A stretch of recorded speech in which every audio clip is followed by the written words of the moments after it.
Incroyable. Bon, ils sont là, les amis. Je parle évidemment des groupes pour la Ligue des Champions version 2020-2021. On connaît le sort de nos clubs français, Marseille, Rennes et évidemment Paris. J'espère que vous allez bien aujourd'hui l'équipe. Je suis très content de vous retrouver pour une vidéo un petit peu particulière déjà, qui change d'habitude dans le sens où je suis debout. Pourquoi je suis debout ? Je sais pas. Puis j'ai un bureau qui peut monter, descendre et je m'en suis jamais servi. Voilà, et ça change d'habitude. Écoutez, je vais essayer de faire ça plus souvent. Alors qu'est-ce qu'on va faire aujourd'hui ? Bah c'est simple, on va tout simplement pronostiquer les 8 groupes qui sont tombés hier. Il y a quand même pas mal de choses à dire, il n'y a pas forcément de groupe de la mort. Nos clubs français ont été plutôt chanceux entre guillemets, même si pour Rennes, je trouve que ça reste un groupe compliqué. On a quand même un Messi vs Ronaldo, la Juve et le Barça sont dans le même groupe. Le retour de Valbuena au Vélodrome, l'Olympiakos est dans le groupe de Marseille. Manchester United, PSG, voilà, bon cette fois-ci il n'y a pas Buffon dans les cages, ça devrait le faire. Hakimi qui va jouer contre le Real, enfin bref, il y a vraiment plein de choses qu'il faudra suivre de près finalement. Enfin bref, je vais arrêter de parler, c'est déjà beaucoup trop jusque là dans cette intro, donc on va rapidement entrer dans le vif du sujet. L'équipe, je vous rappelle simplement, juste avant, comme d'habitude évidemment, que cette vidéo est sponsorisée par OneFootball, voilà l'application numéro 1 sur toute l'actualité du foot, ça n'a pas changé. C'est toujours gratuit aussi. D'ailleurs, tiens, pour suivre au plus près la Ligue des Champions là qui va arriver très prochainement, bah rendez-vous sur l'appli. Voilà, déjà hier, il y a eu quelques articles intéressants sur l'application. Je vous invite à aller voir, c'est gratuit. Encore une fois, je me répète, c'est dispo dans la description. Bravo au Bayern et à l'Atlético pour leur qualif. On enchaîne. Non, bon voilà, plus sérieusement les amis, le groupe A avec l'Atlético, le Bayern, Salzbourg et Lokomotiv Moscou. Bon, clairement, on est dans un groupe où il ne devrait pas trop y avoir de difficultés pour les deux grands favoris. Par contre, j'y pense, mais putain, Lewandowski va finir avec 15 buts là dès la phase de poule, ça va être exceptionnel. Le Bayern devrait rouler sur ce groupe, même si bon, attention l'Atlético, je le rappelle, qui ont fait un bon mercato entre guillemets, Suarez est arrivé et à mon avis en Ligue des Champions, ça va faire du très sale. Alors les deux premiers du groupe, bah voilà, je l'ai dit, Bayern, Atlético, dans quel ordre, je sais pas, j'ai quand même misé pour le club allemand. Après en dessous, bon, normalement Salzbourg devrait suivre derrière et dernier justement du groupe Lokomotiv Moscou. Pas grand chose à dire de plus, c'est cohérent. Bon les amis, petit aparté, j'ai pas pensé à vous le dire durant la vidéo, je fais après l'avoir tourné, pensez à lâcher le petit pouce bleu, c'est très important, ça prend 2 secondes, c'est gratuit, alors éclatez-moi ça comme il faut. Merci vraiment à tous ceux qui contribuent. Ah, alors cette fois-ci on est sur un groupe plus qu'intéressant, voilà, avec l'Inter et le Real Madrid notamment, comme j'ai dit tout à l'heure, le choc entre Hakimi et son ancien club désormais finalement. Bon là pareil, il devrait pas trop y avoir de difficulté à pronostiquer ce groupe, même s'il faut faire attention quand même au Shakhtar, qui est capable de créer la surprise, voilà, on l'a déjà vu par le passé, ça peut surprendre, notamment là-bas en Ukraine. Cependant, bon, je vois le Real quand même terminer premier de ce groupe, l'Inter qui suit derrière, même si c'est vrai qu'en Coupe d'Europe ces dernières années, c'est pas trop ça, on remarque beaucoup qu'Antonio Conte, on remarque beaucoup, c'est français ça, j'ai beaucoup remarqué, qu'Antonio Conte en Ligue des Champions, c'est pas pareil qu'Antonio Conte en Serie A, voilà, il y a un écart. J'ai quand même misé sur une 2e place. Derrière, justement, le Shakhtar et dernier, Mönchengladbach. Ah bah on y arrive, mais Marseillais, vous en pensez quoi de ce petit tirage, ce petit groupe? Franchement je le trouve plus qu'intéressant, dans le sens où finalement ça pouvait pas être bien meilleur que ça, concrètement. Alors certes, il y a Manchester City, mais pour autant, Porto, Olympiakos, ça reste, je dis ça reste bien entre guillemets, abordable. Après c'est sûr que si Marseille joue comme actuellement en Ligue 1, ça va être compliqué. Mais non, franchement il y a des chances, voilà, groupe plus qu'intéressant. Pourquoi? Déjà puisque Valbuena sera de retour au Vélodrome, Villas-Boas va jouer contre son ancien club.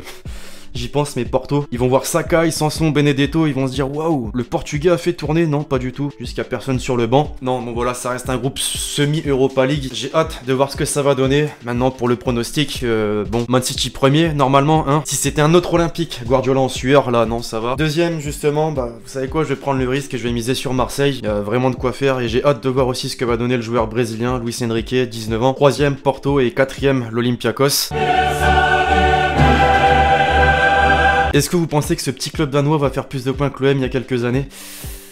Ah non, pas facile, une minute de silence quand même, peu à leur âme. Vraiment, ça va être très compliqué. Non, plus sérieusement, les amis, pour moi, ce groupe, c'est le groupe du beau jeu, du beau football. Entre Liverpool, qui a remporté la première ligue la saison dernière, l'Ajax, on connaît l'Ajax en Ligue des Champions, certes, c'est plus les mêmes joueurs que lors de l'épopée 2018-2019. Ça reste une équipe intéressante. Et l'Atalanta, bah, on l'a vu la saison dernière, l'une des meilleures attaques d'Europe, si ce n'est la meilleure attaque d'Europe. Enfin, je sais plus. Bref, c'était très fort. Vraiment, là, on devrait prendre du plaisir en regardant ce groupe jouer. Alors, forcément, pas facile à pronostiquer. En revanche, pour la première place, je pense qu'on est tous d'accord pour dire que Liverpool devrait faire le taf. Par contre, Ajax-Atalanta, pas facile, ça peut jouer vraiment à rien. J'ai quand même misé sur une 2e place du club italien, l'Atalanta Bergame, suivi de l'Ajax et enfin donc ce fameux club danois qui finalement, je dis ouais, paix à leur âme, tu reçois Liverpool, l'Ajax, l'Atalanta, c'est quand même quelque chose.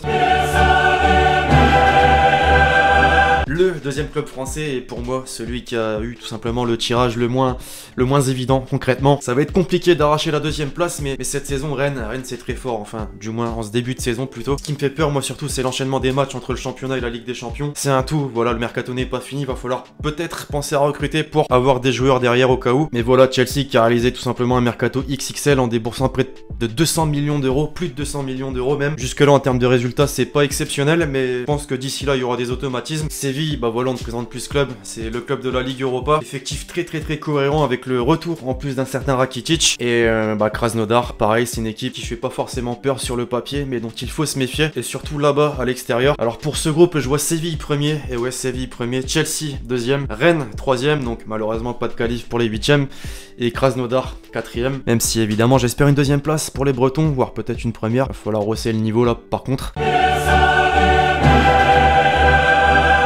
De ce que je vois sur les réseaux, c'est le groupe voilà qui ne devrait pas exister concrètement, qui n'est pas du niveau Ligue des Champions pour certains. Bon voilà, c'est souvent ce genre de groupe qu'on critique avant que la compétition ne commence et finalement c'est un groupe à chaque fois où il se passe plein de choses. Zénith, Dortmund, Lazio et Bruges. Meunier va retaper un club belge. Enfin bon, s'il est sur la compo, puisque depuis ce début de saison c'est catastrophique. Cette frappe contre le Bayern, mon dieu. Alors bon, cette fois-ci je mets la Lazio en premier, voilà, avec Ciro Immobile qui a fait soulier d'or la saison dernière, je le rappelle, ça devrait le faire. Dortmund deuxième, suivi du Zénith et enfin pour terminer Bruges. Ah, celui-ci le meilleur pour certains en dehors des clubs français, évidemment, le retour du fameux duel Messi-Ronaldo qui n'avait pas encore eu lieu, voilà, depuis le départ de Ronaldo vers la Juve. Les retrouvailles, ça va vraiment être beau, je pense, c'est peut-être les dernières d'ailleurs retrouvailles. Bon, en dehors de ça, bon, je pense qu'on connaît les deux qualifiés, hein, concrètement, la Juventus, le Barça. Après, dans quel ordre? Je mets la Juventus avant, le Barça ensuite. Les dirigeants du Başakşehir en voyant le tirage du groupe. Non, bon voilà, ça va être compliqué pour ce club turc. Le dernier groupe, le groupe H, celui du dernier club français, aussi le PSG. Symbolique aussi, voilà, ça va être la petite revanche face à Manchester United. Bon, cette fois-ci, normalement, c'est la A, ça devrait le faire. Et puis bon, c'est pas Buffon, mais Navas dans les cages. Leipzig, l'un des adversaires du PSG lors de la phase finale du dernier exercice. Bon voilà, ça devrait être un groupe assez disputé, même si je pense que le PSG devrait s'en sortir plutôt facilement avec une première place. Suivi de, et là c'est compliqué, voilà, entre Manchester United et Leipzig, dans le sens où il y a quand même eu un bon recrutement chez les Red Devils. Pour autant, je les ai vus jouer en championnat. C'est vraiment pas fameux et je fais référence au match contre Brighton pour ceux qui ont vu. Après c'est tout rien, je pense avec Manchester United ça peut perdre face au 18ème de Premier League et battre Liverpool. Leipzig de son côté, bah voilà, certes ça a perdu Timo Werner mais ça reste un club allemand très compétitif. Je vais miser justement sur Leipzig deuxième et Manchester United troisième. Mais Turc, désolé, rien de personnel, mais je pense que Başakşehir ne fera pas le poids. Enfin bref, voilà l'équipe, voilà pour mon pronostic de tous ces groupes qui sont tombés hier. Si tout se passe comme je pense, on aurait deux clubs français donc en 8ème de finale de la Ligue des Champions. Peut-être que je me trompe évidemment. Faites-moi vous aussi un petit prono dans les commentaires avec à chaque fois le groupe et les deux premiers. Je compte sur vous si vous avez kiffé cette vidéo pour lâcher le gros pouce bleu. Puis d'ici là, on se retrouve très vite sur la chaîne YouTube pour de nouvelles vidéos. C'était Lexity. Ciao ciao.